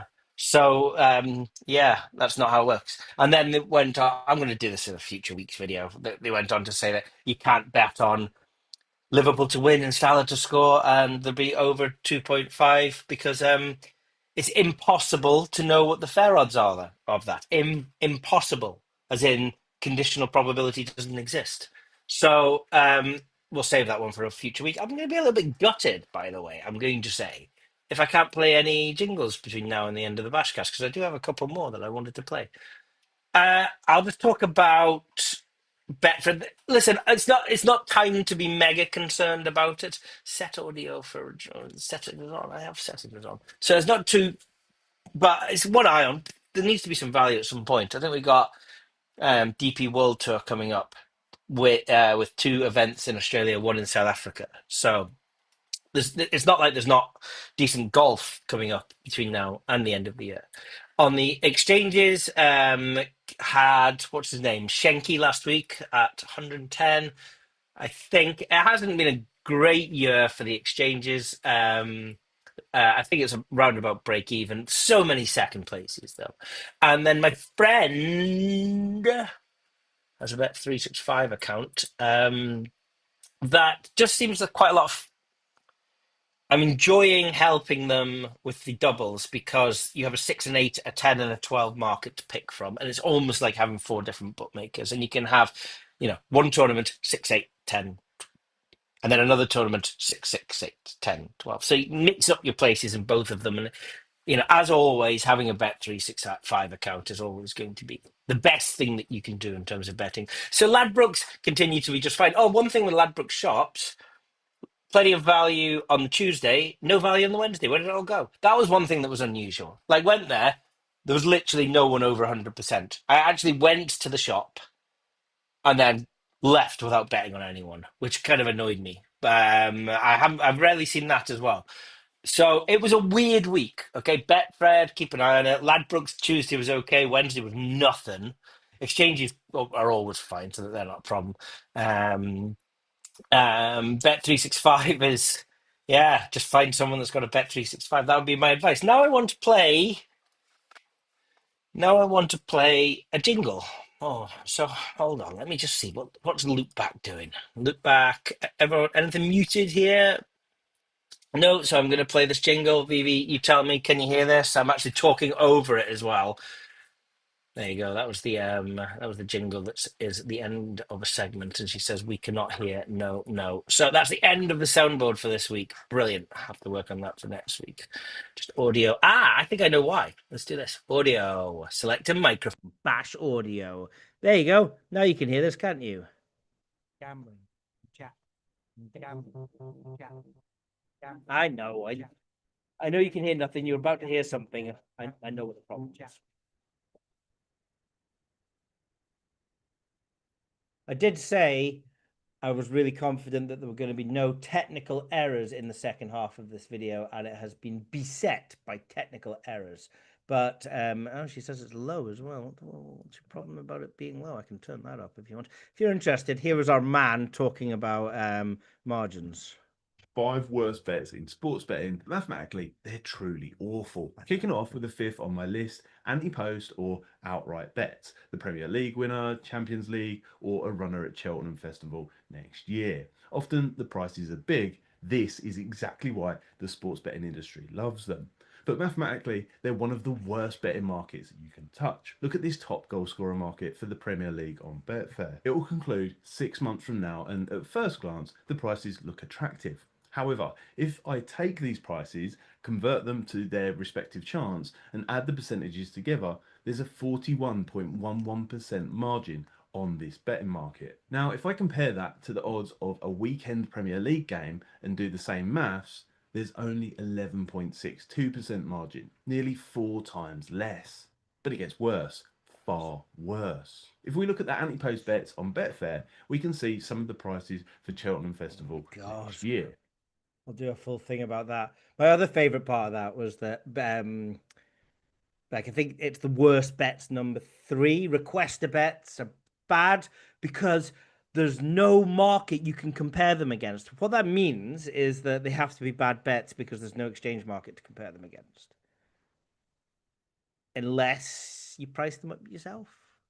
Oh, no, sorry. You couldn't possibly price them up yourself because that would involve being a pro. Wait a minute, he is a pro. He says pro, and there's a picture of him at a whiteboard with a stick, meaning he's teaching people.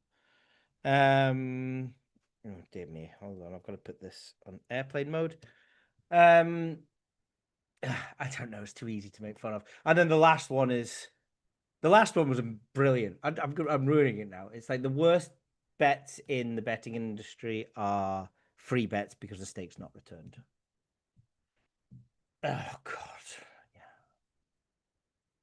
Let's do a full one on that. I didn't know if my next video was going to be Bayesian modeling for shots on target under a structured formation framework, or shitting on that video. And I took a vote from a couple of friends, and they said just shit on the video. I don't know. It's like dragging down instead of pulling up, but still, some of it's just that there's the views that get me.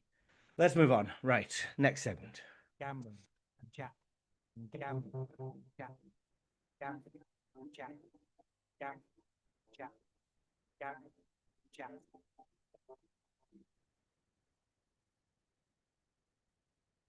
Syndicates or NFL field goals? I think let's do syndicates with 20 minutes to go. Okay. Somebody was listening to Harry and my video. So I talked to Harry. He's made over £1 million betting on sports. That's a lot more than 1 million. I know what the figure is. I didn't share the exact figure, but keep going. a long way above that. I've known him for a while. I've known him from old syndicates. So I haven't worked with him in a while. I have a little bit of a problem working with new syndicates in it's not fair on them because I have an unusual position where I sit at the top of a platform where I give people edges. So I can't really expect people to let me be privy of the edges that they have. Actually, a lot of bookie bashing works around the premise that you can find things out yourself and we don't know what you're doing using our tools. So if you've got an edge in corners and cards and you have a private tracker or a bet builder coupon, I don't see that. Like nobody at bookie bashing does. So it's all private for you. So I kind of stepped away from a lot of I still have ones with old mates, very old mates, but other than that, stepped away from a lot of them because I didn't think it was fair on them simply to go, you can trust me with this, I won't tell everyone at bookie bashing. Of course I wouldn't, but there is an element of if you you know, do we tell Tom? And I didn't want to put people into that position, so I stepped away from it. So I haven't worked with Harry for a long time, but he's really, really engaging and interesting and clever and switched on and gets the fundamental principle that just hit bloody EV. Just keep on hitting it, right? And the profits will work out themselves. And somebody asked, or a few people asked, they wanted to know more about syndicates and how syndicates work. And I thought, oh, you know what, that's probably good for a BashCast topic. So let's break down syndication. Now, syndicates cover a wide spectrum, and sometimes people want to romanticize syndicates. If you came to Smart Bash, you might have heard from Jack Adcock, who deals with very, very high levels. There's Tom Whitehouse over in Australia, even higher. There's, shall we say, Alistair Campbell's son, who was dealing in a multi-million-pound betting syndicate. And these are syndicates where there's a lot of trust and people that don't necessarily have a lot of day-to-day operations come in and pull money. So part of how these syndicates will work is you need to attract money in, and we're going to be betting in the millions. And this carries with it logistical issues of how do you get millions down and things like that, right? But that doesn't mean that that's what all syndicates are. If you and your mate say, let's both bet on 3 horses in the Grand National each, and if they lose, we'll split the losses in 2, and if they win, we'll split the profits in 2. That's a syndicate. You've just formed a syndicate with your buddy. It's probably a not unprofitable syndicate. Who said, I mean, by the way, a lot of syndicates that think they're profitable are unprofitable. Not every syndicate is profitable. Not every person running it has the edge. They might think that they've got the edge. There might not be anything scammy in it, but they might have just persuaded people to come and put their money in, and their edge isn't tangible. It isn't real. So a syndicate simply just means more than one person collecting resource into the same area for the purpose of a goal. What we're talking about betting here. Now, let's break down a few levels of reasonable. I don't think talking about what the guys at Smart Bash or the £1 Million syndicates or the Alistair Campbell's son syndicates is helpful for the average person. Let's talk about how you might form a syndicate if you've never been in one before, or join a syndicate. So how did I join my first syndicates? Well, I was on forums, starting at the 2+2 poker forum and then branching out to, this is back in 2003, and then branching out to various subgroups and forums, RP points, places like this. And in those forums, I would discuss betting strategies. I'd post graphs. I like to make graphs in Excel that they were called equity graphs. They estimated EV of a particular strategy, the back-tested data, and they said, do you think this would work and that would work? And through doing that, I started talking to some familiar names across different forums until one day, one of them said, a few of us have formed a group. Do you want to come and be in the group with us? And I joined that group. And then this was the first one that I was in.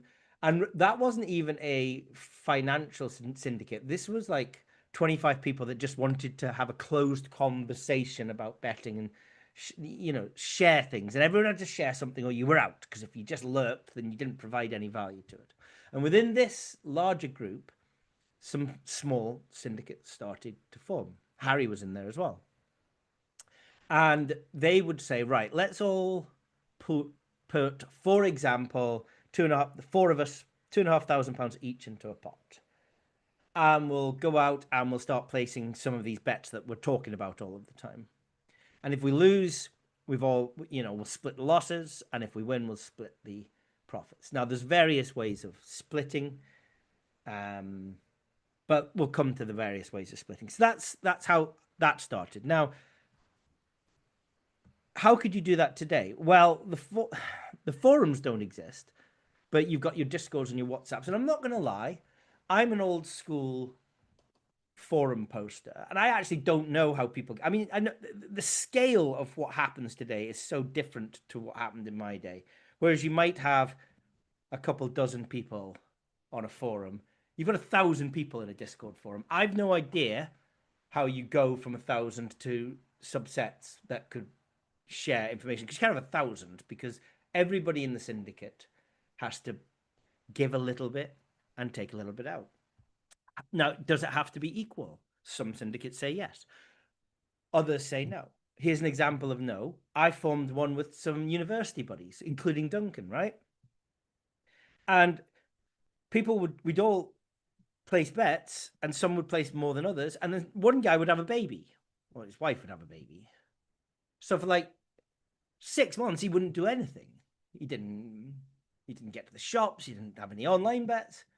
He still took out an equal share of the profits because that's how we worked. We knew each other. And then another time, I'd go on holiday for 3 months. I wouldn't place a bet, but I'd still take out an equal share because you're looking in the long run. Roughly, we all put in a little bit and we all take out a little bit. We don't need to.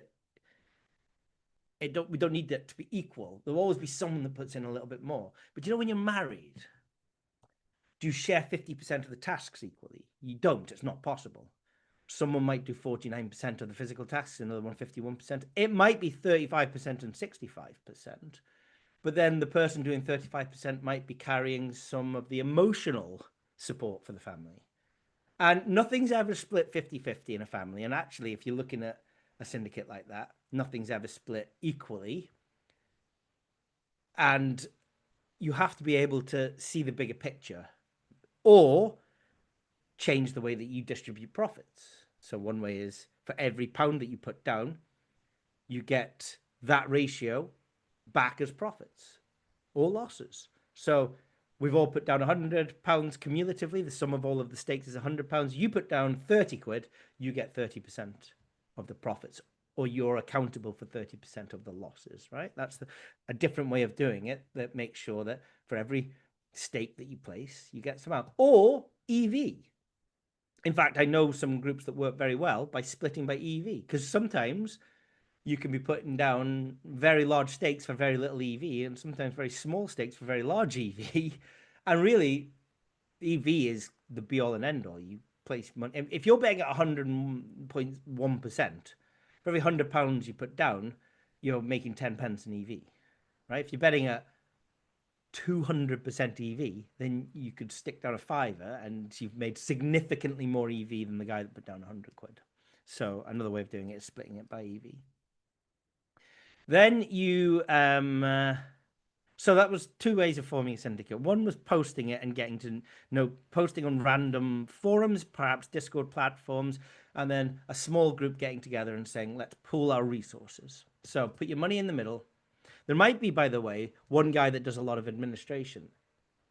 There tends to always be an organizer. That guy probably is placing fewer bets, but there needs to be some recompense for that. And one way of doing administration is if you're placing bets, have a WhatsApp group and just place iterative numbers on every bet. So here's bet number 1, next person's bet number 2, next person's bet number 3, 4, 5, 6, 1,001, 1,002, 1,003. And every week or month, the organizer can transcribe all of those bets into Excel. So keep tabs of what everyone's placed, the amount that they've placed, the EV if necessary, and the profit loss at the end, of course, that all important key figure.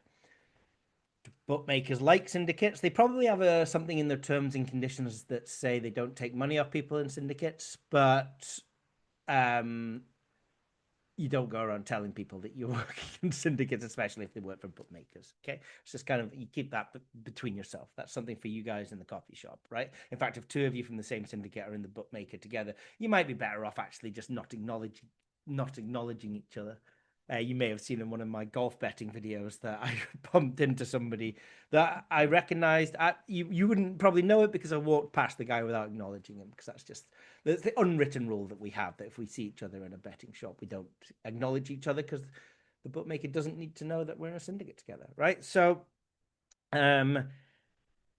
if you aren't posting on a Discord forum or something like that, you might have mates, and some mates are more useful than other mates, right? A mate that's just had a baby, sorry, DEI, diversity, inclusion, and equality, worst possible mate to have in a syndicate, because what are you going to do? Hey, dude, tell your wife that you just got to nip down Betfred for a night. That's not going to happen. And it's not fair on him and his wife. And if he's been in the syndicate for a long time, you can forgive him if he goes quiet for a few months to look after the baby. Anyone that doesn't even have a girlfriend, perfect person to have in the syndicate. Really, but I mean, they can just get out all the time. They're not reliant on anyone. They're always wanting to be like, doing something. Perfect person, single young guy. If you're in a football team and you're 20 to 25, you're spoiled for choice. If you're in university, you're spoiled for choice. The older you get, it's the same for everybody. The smaller your social circle gets. So it's easier to form syndicates when you're younger than it is when you're older. Now, you might have 2 mates that work in London, and they don't know anything about value betting, mathematics, or anything like that, but every day they walk past a Betfred and a William Hill. You could just turn to them and go, guys, I'm pretty confident that I can make us some money. I'm going to send you the bets. You just have to walk into Betfred, place this double delight hat trick heaven. You walk into William Hill, place this lucky 15 every day. We'll pull some money together. I'll provide you with the bets. If we lose, well, we'll put some money in that we're happy to lose. And if we win, we'll split it equally or by EV or however you do that, everything like that. And you can do that with a couple of mates that you went to university with, that you went to school with, your brother, people that don't know anything about EV. A lot of people actually are interested in placing winning bets without knowing anything about how it works. Everyone's got that mate that you get that text message going, oh, I've got a mate that says that there's a dead cert in the 340 at Wincanton, and everyone goes, oh, I can't believe I've got a dead cert. It's a dead cert. It has to win because my mate's mate knows someone that knows it's a dead cert. I mean, obviously, it doesn't work like that because the market moves so quickly that only the first person, if they had any information in the first place, has got the benefit of the price. And by the time it's gone to the second person, the price has changed and nobody from there on in is getting a price, and it probably keeps coming down because of Chinese whispers going, So you can get these mates that they're interested in not value betting, but profitable betting. And you could just give them bets. If you're pulling together £1,000 each, and there's 3 of you, got £3,000 balance, I would genuinely be looking at £1 lucky 15s under a £3,000 bankroll. That sounds small. That's the kind of variance volatility, and you should be doing it every day for a year before you consider looking at your ROI and your profits and things like that. That's one way. If you're doing it with people that you've met online, do beware that I've heard of so many horror stories, so many people that have been scammed, that you just need to be careful. I hate to say it, but you probably need to only put money in that you could afford, not just to lose as in the bets lose, but lose to somebody walks away with it. It's always wise, if you're forming a group with people, to meet, to look people in the eye. I wouldn't go as far as saying you want their ID and know where they live, but you certainly, yeah. It has been known that people have, we lost money for ages, but my big bet happens to win. They go into the shop, they collect the money, they leave the WhatsApp group, the phone number goes dead, you never hear from them ever again. It's a sad matter of fact, but that does happen, and you need to protect yourself with that. Money, it doesn't change people, it exposes them. And some people have not had a lot of money over their lives. They've never probably had a high-paying job. They might have been on minimum wage. And then all of a sudden, they're introduced to a money-making scheme that for once is legitimate. That, unfortunately, can expose people who have been playing a character up until that point. And I personally haven't been in that position. I've said for me, it was more emotional than a physical mistake that happened, which was I was in a syndicate with a university friend. Again, didn't understand too much about value betting, and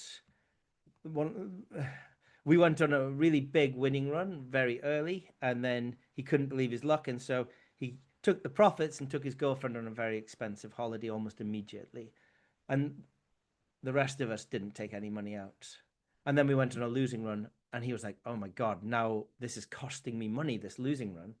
And it's coming out of my own pocket when it was only coming out of our profits. So he quit because he couldn't handle it. And then we naturally went on a winning run. And I'll tell you, it was horrible because I knew the guy personally, and I didn't like to see any of that.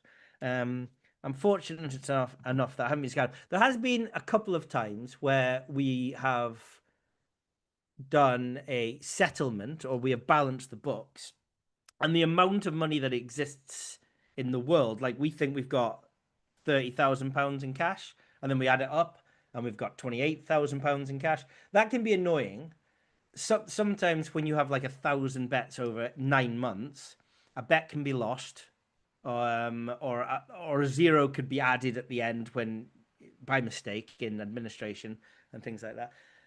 It's actually very rare for you to synchronize all of your bets and for everything to match up to the penny. And sometimes you do it and you have less than you think you should have, which is annoying, but you just neutralize that. And sometimes you have more, which is nice because then you just got extra money than you thought that you did. One time I did want when do you settle up? Well, there's no real answer to that. I think when you have a big win, an unusual win, it's quite nice too. I think there are certain milestones. I remember we got to 5 of us got £50,000 profit, and so we were like, right, let's just take £10,000 out each, and then go back to our initial starting amount. So we took £10,000 out each. One guy owed me £10,000, so he drove over to see me with the cash. But then a girl texted him and said, do you want to go to a nightclub with me?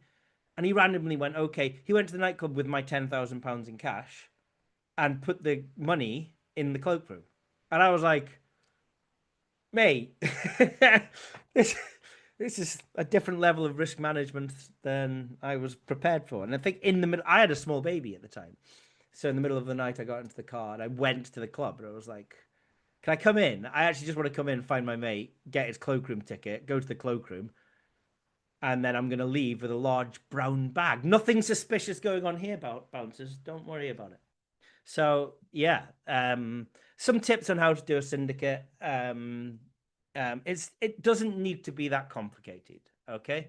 Just record keeping, trustworthiness. You can do it at low stakes. You can do it at higher stakes. At the end of the day, it's hit the EV. The more you scale and the more confident that you are in everything. And remember to diversify, because, if one edge isn't that performing that well, the other 6 should be, and so everything should be fine. And God, Lord knows, we've gone through periods of double delight, hat-trick heaven, that have felt like they've gone on forever. And then all of a sudden Haaland turns around and it's like he's running at 99% return on investment. So stick with it. The last thing I would say about syndication is there's that bit about it where if you're on your own and you go through a losing run, sometimes it can be tough to continue. And when you're in a syndicate with your mates, you go on a losing run and you wake up and you can't be bothered. And then your mate's going, let's go again. We are going to do this. And sometimes it's that reassurance, that go again that you need. And I find for me, it is the best part of it, that camaraderie. Just before we go, we have 14 entries to the BashCast mug. So we're going to do in Excel equals round bracket rand. We're going to do round up, open bracket, rand, open bracket, close bracket, comma, 0, close bracket, multiplied by 14. And that will give me a number between 1 and 14 in Excel. And Vivi has given me a list of everybody. Is my mate that's going to the pub on here? Because I'm going to disqualify him if he is. He isn't. And we're going to press enter. And the winning number, would you believe, is 14. I am just going to make sure that I've done the equation right. No, it's not 14 because every time I press it, it is still 14. So let me just do this again. Equals rand times 14. And we're just going to round up in our heads. The winning number is 9.91. I'm sorry, number 14. It wasn't you because the equation was wrong and it was always returning 14. 9.9 rounded up is 10. 10 is Good Steak Dinner at Good Steak Dinner. Congratulations. You have won the BashCast mug, everybody.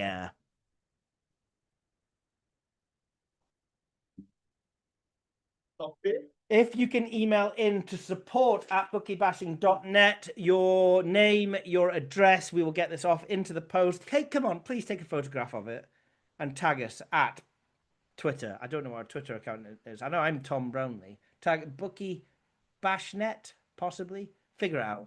That'd be great, or email it in. But you have won Good Steak Dinner, the BashCast mug.